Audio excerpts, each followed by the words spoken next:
There is a question that the Dogon people of Mali have been sitting with for longer than any written record can trace. Not a question about science, not a question about politics, a question about the shape of time itself. They ask it this way: when the Nommo return, will we recognize them? The Nommo are not gods in the Dogon tradition. They are not supernatural beings in the way that Western religion uses that word. They are something more specific and more challenging than that. They are the first teachers, the beings who came from the Sirius star system before human civilization, as we know it, existed and taught the ancestors of the Dogon the fundamental principles of how a just world is organized. They taught that the earth is not a resource to be extracted. It is a living system to be sustained. They taught that the wealth produced by a people belongs to that people, that arrangements which systematically redirect that wealth toward outsiders are corruptions of the natural order that will not survive the full cycle of time. They taught that leaders who serve the people are recognized not by their titles or their wealth, but by what they are willing to risk and what they refuse to take for themselves. And then they left, with a promise that when the world had drifted far enough from those principles, when the corruption had reached a point that the people living under it could no longer ignore, the force of the Nommo teaching would return. Not necessarily as beings from the sky, but as human agents carrying the same principles, doing the same work, as recognized by those with eyes to see by the pattern of what they do rather than the credentials they hold. Ibrahim Traoré does not own a mansion. He does not wear suits. He has not used his position to accumulate personal wealth. He expelled a foreign military from his country, took back the gold, fed his people, and survived 23 attempts to remove him. Not because he is invincible, but because enough of the people around him believe in what he is building to stand between him and the men trying to end it. The Dogon have a word for that pattern. They call it the return of the Nommo. I want to take you deep into the Nommo teaching today, deeper than most discussions of Dogon cosmology go, because the surface version of this story, beings from Sirius, ancient astronauts, as mysterious knowledge, is interesting enough to fill a documentary. But the version underneath is the one that changes how you see everything happening in the Sahel right now. The Dogon describe the Nommo as arriving in an ark, a vessel that descended from the sky accompanied by a great wind and a great fire. They landed in water. They were amphibious, equally at home in the cosmic ocean and on the land. Their bodies were described as combining human and aquatic features. Their number was 4 pairs, 8 beings total, representing the fundamental dualities of existence: male and female, light and dark, above and below, what is and what should be. Western interpreters, particularly those in the ancient astronaut tradition, have focused heavily on the physical description: the ark, the descent, the amphibious bodies. They use this as evidence of extraterrestrial contact and build their arguments around the astronomical precision of the Dogon's Sirius knowledge. That argument is worth taking seriously, but it consistently misses what the Dogon themselves consider the most important part of the Nommo story. It is not who the Nommo were, it is what they taught. And what they taught was not astronomy. The astronomy was the container, the proof of credibility, the demonstration that these were beings with genuine knowledge of the universe who could be trusted when they spoke about how human beings should organize themselves and treat each other. The teaching itself was about something much more immediate, much more political, much more threatening to every system of power that has ever depended on the extraction of African wealth. But the Nommo taught that the earth has a memory, that every ounce of gold taken from the ground by people who did not earn it and did not care for the land it came from creates a debt in the cosmic ledger that does not disappear.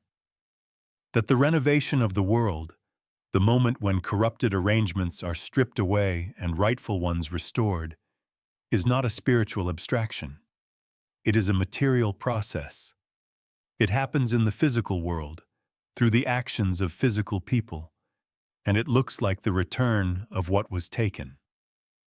In June 2025, Ibrahim Traoré nationalized 5 foreign gold mines in Burkina Faso. The cosmic ledger moved. Now I want to address the question directly that I know is sitting in the minds of some people watching this. But the question that Western education trains us to ask whenever we encounter this kind of connection between ancient spiritual tradition and present political reality. Is this real? Or is this pattern matching? Finding shapes in clouds, seeing what we want to see? It is a fair question, and it deserves a serious answer. The Dogon cosmological tradition is one of the most internally consistent and intellectually sophisticated knowledge systems that any people on Earth has ever produced. It was documented by 2 of France's most rigorous anthropologists over 15 years of close daily contact. Its astronomical data has been confirmed by modern science. Its philosophical framework, the idea that the world moves in cycles, that corrupted arrangements carry the seeds of their own undoing, was that justice is not a human invention, but a property of the universe itself, is shared in various forms by every major intellectual tradition humanity has produced. When the Dogon say that the Nommo teaching describes what happens when a young leader rises from the people, refuses personal enrichment, expels foreign domination, and returns stolen resources to their rightful owners, they are not describing Ibrahim Traoré by name. They are describing a pattern that the Dogon say recurs in history whenever the conditions for renovation align. Traoré fits that pattern more precisely than any African leader since Thomas Sankara. That is either a coincidence so extraordinary that it requires explanation, or it is the pattern doing what patterns do, recurring because the underlying forces that generate the pattern have not changed. Well, the Dogon would say there is no difference between those 2 options.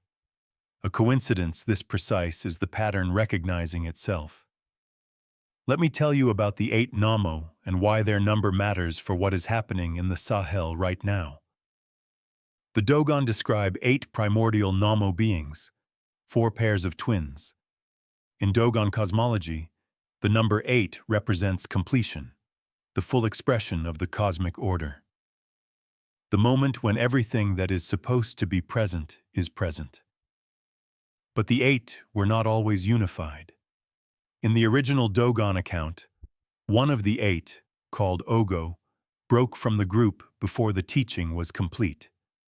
He acted alone. He tried to create his own world on his own terms, without waiting for the full alignment.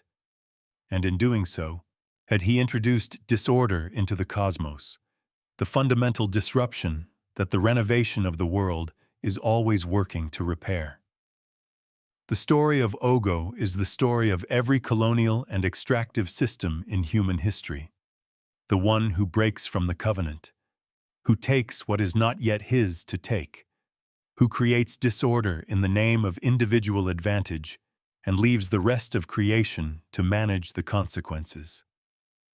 The story of the remaining 7 Nommo, and particularly of the one called the Nommo Titiaine, the messenger and representative of the cosmic order, is the story of what happens in response to that disorder. The long, patient work of restoration, the accumulation of conditions, the waiting for the moment when the renovation can begin. Burkina Faso has been living with the consequences of Ogo's logic for generations. The extraction, the displacement, the poverty manufactured in the presence of enormous wealth, the foreign military that secured the arrangement, the currency controlled from Paris, the contracts written in the interest of the taker rather than the steward. And now the Nommo principle is at work in Ouagadougou, not as a cosmic being, as a 37-year-old soldier in a red beret who decided that the disorder had gone on long enough. Here is what Black America needs to take from the Nommo teaching, not as mythology, as practical understanding of how liberation actually moves through history. The Nommo did not arrive with weapons. They arrived with knowledge. The first act of liberation in the Dogon tradition is not military, and it is the restoration of understanding, the recovery of the principle that the earth belongs to those who care for it, that wealth belongs to those who produce it, that leadership is a form of service rather than a form of accumulation. Every liberation movement that has ever succeeded has begun with exactly this step: the recovery of the principle, the naming of what has been taken and why it must be returned. The moment when a people stops accepting the terms that the extractor sets and starts operating from their own understanding of what is rightfully theirs. In America, that moment has taken many forms. It looked like Frederick Douglass standing up and naming slavery for what it was. It looked like Marcus Garvey telling black people that they were not a problem to be managed, but a people with a home to return to and resources to reclaim. It looked like Malcolm X connecting the Black American struggle to the African liberation movement and being killed for it.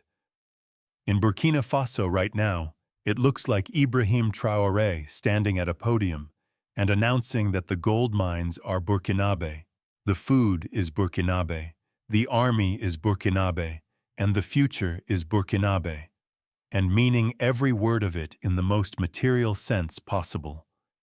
The Nommo teaching says that when this principle is recovered and acted on, the renovation begins, and once begun, it cannot be stopped by removing any individual. It can only be stopped if the principle is abandoned. Traoré has not abandoned the principle, well, not after 23 attempts to make him do so through force or fear or elimination. The renovation continues. There is one more piece of the Nommo prophecy that I want to leave you with, because it speaks directly to this moment in a way that I have not heard discussed anywhere else. The Dogon say that the return of the Nommo teaching does not happen all at once in one place. It happens in multiple places simultaneously, multiple agents carrying the same principles, working in the same direction, without necessarily coordinating directly.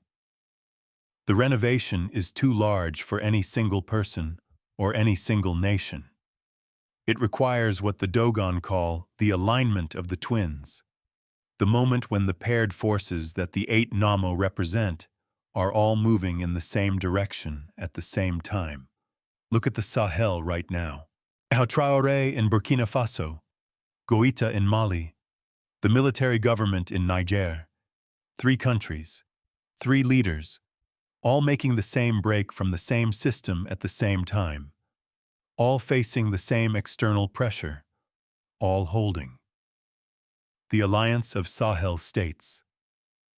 3 nations that have expelled French military presence, rejected IMF conditionality, and declared themselves sovereign over their own resources, not independently, but together, as a bloc, as a force that the individual pressures that destroyed Sankara and Lumumba and Nkrumah cannot as easily destroy because there is no single point of failure.